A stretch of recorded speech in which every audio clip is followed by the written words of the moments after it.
The air in Moscow's Cathedral of the Dormition crackled not with fear, but with breathtaking hope. Before you learn of the blood-soaked floors and the screams that echoed through the Kremlin, you must see the boy who was meant to be its savior. This is the story of how Russia's first Tsar went from a brilliant reformer to a monster so depraved his nickname, the Terrible, fails to capture the true horror. Newly examined chronicles and forensic data from his exhumed skeleton reveal a medical and psychological collapse that rivals any in history, a truth the Soviets later tried to sanitize. Picture this. January 16, 1547. A 16-year-old Ivan IV, tall and striking with piercing eyes and reddish hair, stands robed in gold. He is the first Russian ruler to be formally crowned Tsar of all Rus. He is a prodigy, fiercely intelligent, devoutly religious, and charismatic. In his early reign, he introduces sweeping reforms, creating a new legal code, reforming the church, and establishing a standing army. He is a Renaissance prince in the frozen north, and with his beloved wife Anastasia Romanovna at his side, it seems Russia is on the verge of a golden age. But this shining image is a fragile veneer, destined to be shattered by a single, catastrophic event that would unleash the demon within. The golden age lasted just 13 years. What you're about to hear is the moment the switch flipped, the event that turned a promising king into a paranoid butcher. Historians have long debated the cause of Ivan's notorious terrible turn, but contemporary accounts, long suppressed, point to one specific trauma. This isn't just about political intrigue. It's a story of love, sudden death, and a grief so profound it curdled into a nationwide psychosis. In the summer of 1560, a mysterious illness struck down the one person who could soothe Ivan's volatile temper. His wife, Tsarina Anastasia.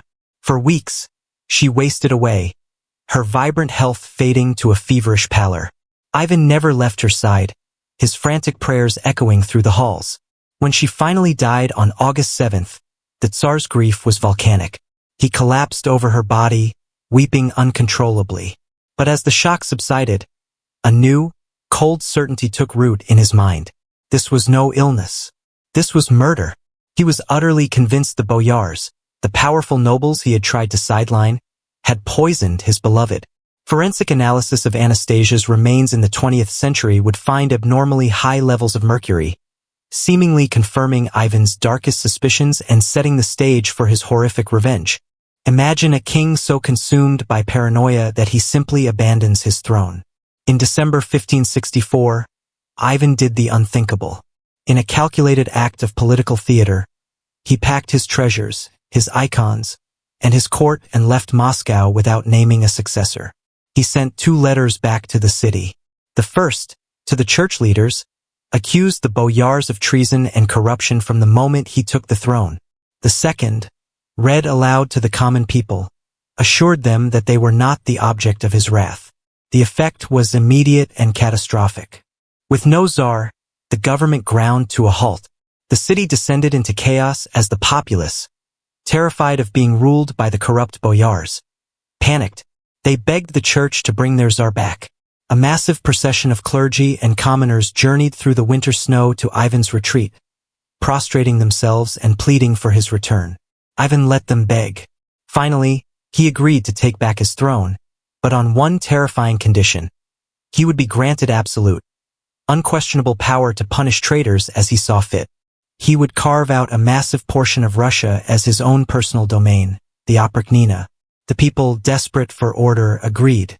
They had just willingly handed a paranoid tyrant the keys to an unprecedented reign of terror. With his power secured, Ivan unleashed his new weapon upon Russia, the Oprichniki. This wasn't an army. It was a fanatical death squad, a brotherhood of 6,000 men sworn only to him. They were his personal hounds of hell, and they dressed the part. Clad entirely in black, like twisted monks, they rode black horses. From their saddles, they bore a horrifying insignia: a severed dog's head to sniff out treason, and a broom to sweep it from the land. Their arrival in a town meant terror. They were judge, jury, and executioner, accountable to no one but Ivan. They galloped through the streets, dragging accused traitors from their homes. Property was seized, families were torn apart, and public executions became a grotesque form of entertainment. Ivan himself, dressed in the same black robes, would often preside over the torture sessions, his mind a chilling cocktail of religious fervor and sadistic pleasure. He would alternate between passionate prayers for his victims' souls and inventing new, horrific methods of torment. The oprichniki were the physical manifestation of the poison in Ivan's mind, a paranoid fantasy brought to life to drown Russia in blood. This was no longer governance. It was a state-sponsored purge orchestrated by a madman. If the oprichnina was the weapon, the city of Novgorod was its most horrific target. In 1570, Ivan's paranoia, now a raging inferno, convinced him that the entire city, a prosperous and historically independent hub, was plotting to defect to rival Lithuania. He wouldn't just punish the leaders, he would annihilate the city itself. What followed was not a battle, but a systematic, month-long extermination that remains one of the most brutal acts in Russian history. Ivan led the oprichniki to Novgorod personally. First, they surrounded the city, ensuring no one could escape. Then they descended. For 5 weeks, the city was a charnel house. Priests and monks were flogged to death. Merchants and officials were tortured with fire and water. Families were tied together and thrown into the freezing Fokhov River. Oprichniki in boats used pikes and hooks to push anyone who surfaced back under the ice. Chronicles speak of the river being so clogged with corpses that it overflowed its banks. Ivan, looking on, would order prayers one moment and devise new tortures the next. By the time he was done, tens of thousands were dead, and the vibrant city of Novgorod was a smoking, silent ruin.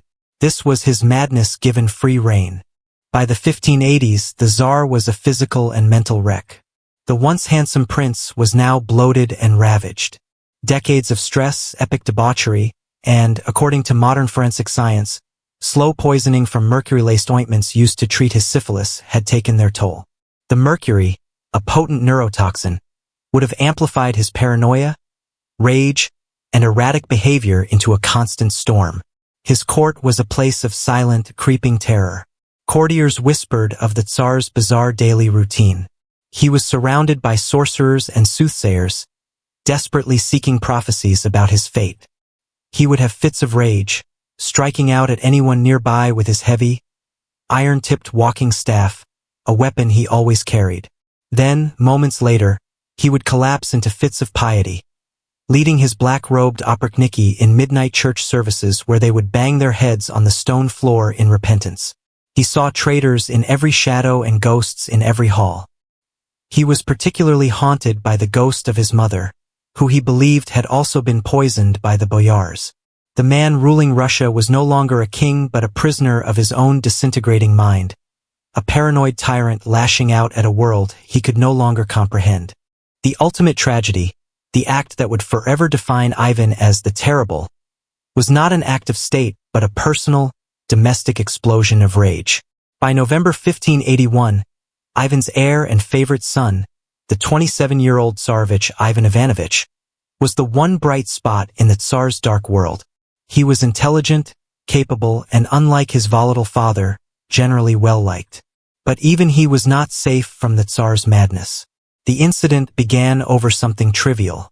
The Tsar, walking through the palace, encountered his pregnant daughter-in-law, Yelena. He flew into a rage, deeming her clothing, perhaps only 2 layers instead of the customary 3, to be indecent. He began to beat her viciously. Yelena, screaming for help, suffered a miscarriage later that night. Hearing the commotion, the Tsarevich rushed to his wife's defense.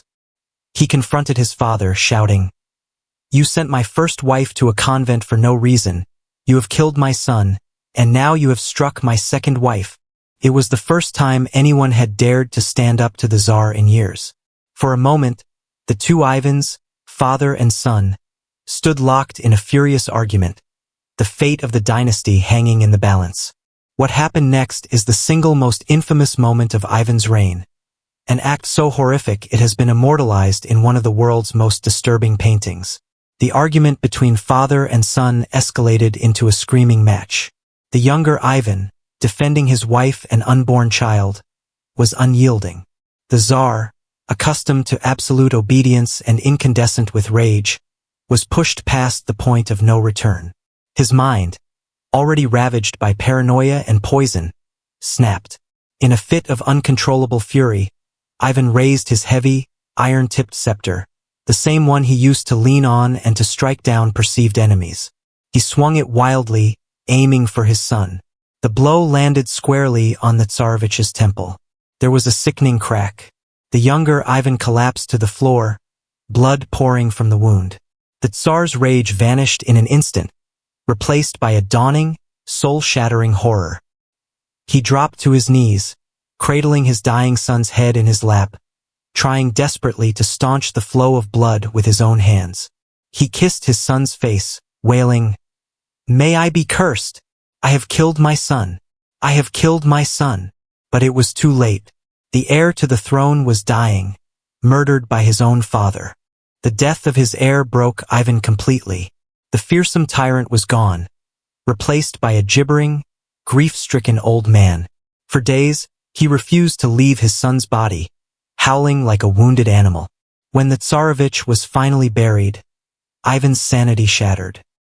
He would wander the cold stone corridors of the Kremlin at all hours, his cries echoing through the palace. "I have killed my son!" His physical health disintegrated. His bloated body became weak, and he could barely walk without assistance. He offered to abdicate and enter a monastery, but his terrified boyars, fearing the chaos that would follow, refused his request. They needed a czar, even a broken one. So Ivan remained on the throne, a hollowed-out shell of a man ruling over a kingdom he had terrorized and a dynasty he had doomed. He left the running of the state to his advisors, his only interest now in consulting with witches and astrologers, desperately trying to predict the hour of his own death. The man who had once commanded armies and slaughtered thousands was now afraid of his own shadow, haunted by the ghost of the son he had murdered in a moment of terrible, insane rage. The monster had finally consumed himself. The end came on March 28, 1584. The astrologers had predicted Ivan would die on this day, and the Tsar, deeply superstitious, spent the day in a state of high anxiety. In the afternoon, trying to distract himself, he called for a chessboard. He sat down to play with one of his courtiers, arranging the pieces with his trembling, swollen hands. Suddenly, as he reached for the king, he swayed, gasped, and collapsed backward. He was dead before he hit the floor. The cover-up began almost immediately. The official cause of death was a stroke, a simple, dignified end for a great Tsar. But the truth, hidden for centuries, was far stranger. When his tomb was opened by Soviet scientists in 1963, they found his skeleton contained such extreme levels of mercury that it was likely a contributing factor to both his death and his decades-long madness. The reign of terror wasn't just political. It was medical. After his death, Russia plunged into a generation of civil war and chaos, known as the Time of Troubles, a direct result of Ivan murdering his only capable heir. The man who forged Russia into an empire with one hand, destroyed its future with the other. He died not as a king, but as a poisoned, broken man whose final move on the chessboard of history was to topple his own king.